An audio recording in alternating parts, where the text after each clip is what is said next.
Hey everyone, Couch Investor back to another video for today. So on Wednesday, Alibaba fell close to 6%. Remember we talked about Alibaba not so long ago where the stock was going up quite nicely because, well, they decided to basically split up the business into 6 businesses, which we talked about on this channel, talked about the positives of it. If you missed that, it's going to be in top right corner. But as always, with Alibaba and with Chinese companies specifically, whenever you think that things are going the right way, the government always makes sure that your expectations are coming down. In this case, with regards to artificial intelligence. Of course, artificial intelligence, talk of the town, doesn't matter where you are around the world, we're going to talk about artificial intelligence and ChatGPT like chatbots. And of course, the likes of Baidu have announced their own. Now Alibaba announced their own as well. And just when they announce it, well, Chinese government comes in, regulations. We're going to talk about all of that in this video. So as you can see right here on the weekly chart, of course, when they announced that they're going to split the business into 6 units, huge green candle, everybody was happy. But then now we're sitting on this big red candle right here, just over the 20 and the 50-day moving average at $95 pre-market currently. Now, if you look at the MACD, it's again turned a bit bearish, but we've been flat-ish on that aspect for a while now. RSI still neutral. So again, with Alibaba, do what you want. You have to know that this is a Chinese stock and doesn't matter how well the company is performing or how good the announcements are. If the Chinese government wants to, it will crack down on these companies. Now, with regards to the current state of the stock, forward PE of around 11 times. Of course, revenue, this is in Chinese yuan. You just have to divide by 6.6 or something like that right now. 6.66 actually, which is 666, which, well, is not a great number. But this is the currency exchange today. Might change whenever you're watching this video. Then free cash flow in the last 12 months. We know that last quarter we looked at the report, 11 or $12 billion in free cash flow. So still pretty good there. Return on equity, we know that profitability of the underlying business is now improving. Of course, with Chinese economy reopening, with China, the country reopening, tailwind for a company like Alibaba. So overall, nothing much has changed since the last time we looked at it. And now before we go and look at the announcement for their artificial intelligence, for generative AI side of things, and the answer by the regulators, we also have to talk about a big investor that is actually selling most of his position in Alibaba. And this investor is called SoftBank. So amid a downturn in its technology investments and a move to limit its China exposure, SoftBank is raising cash by selling the majority of its remaining shares in Alibaba. The Japanese group, led by billionaire founder Masayoshi Son, has sold about $7.2 billion worth of Alibaba shares this year through prepaid forward contracts after a record $29 billion sell down last year. Now, some good to know information here. They once owned as much as 34% of Alibaba. Now, this sell down also comes at a pivotal moment for the Japanese group, which is planning a blockbuster listing of UK chip designer ARM. You know, the company that Nvidia wanted to acquire, and the company where Intel recently announced a partnership with? Yes, that company.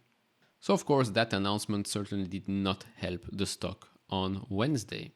Now, before we continue, if you enjoy this type of videos, leave it a thumbs up, subscribe if you have not, would really appreciate that.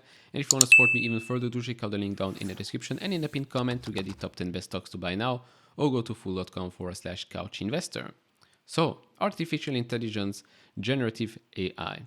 So Alibaba Cloud debuts generative AI model for corporate users.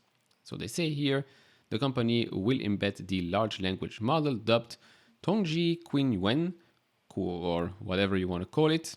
Apologies if I butchered this name, which roughly translated to truth from 1,000 questions. It's like death from 1,000 cuts or something like that.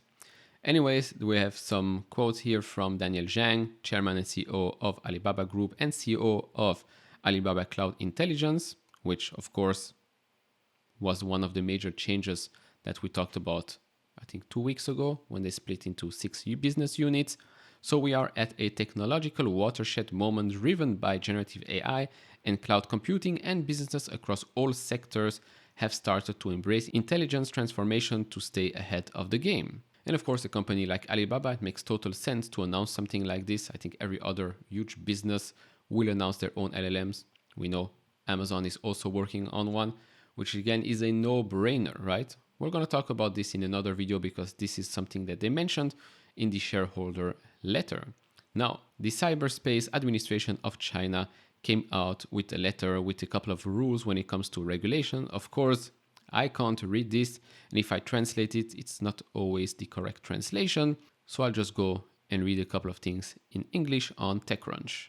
So China regulators will require user identification and security reviews and prohibiting any content that subverts state power, advocates the overthrow of the socialist system, incites splitting the country, or undermines national unity. So this was part of the first part of the article. Again, they talk about discrimination, terrorism, so on and so forth. Now, of course, when you create LLMs, things like that, it's very, very difficult to keep it under control unless you really feed it specific information, but then it defeats the whole purpose. Anyways, the CAC draft rules require, amongst other things, that providers assume liability and responsibility for the training data of models, including difficult to measure metrics like authenticity, objectivity, and diversity. Users of this service must be verified as real people. Personal information and reputation must be respected, or regulators may find the provider liable. Generated content must be labeled as such, as many other restrictions. Again, this really defeats the whole purpose, but when you have a social scoring system already in place, I'm not surprised by these requirements. And to finish this off, we have a Financial Times quote here by, again, Daniel Zhang. So he says here, as saying that 10 to 20 years from now, when we look back, we will realize we were all at the same starting line. That is almost certainly true, and from a similar perspective, we may well see how regulation throttled innovation, or perhaps how it prevented a stagnating monopoly or protected people from the well-organized mass theft of their data. Now, besides this quote right here, I want to say something else. If you're building a technology business in China, if you're building generative AI businesses, LLMs, you name it, you're spending a lot of money, and suddenly you're hit with these requirements, these restrictions.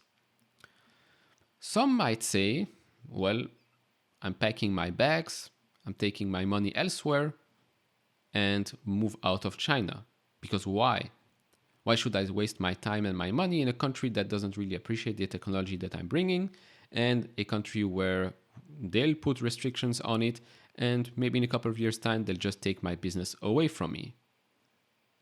I think this is something a lot of entrepreneurs are thinking in China. And this is why, again, I say America, the United States, will never fall unless it's self-destruct.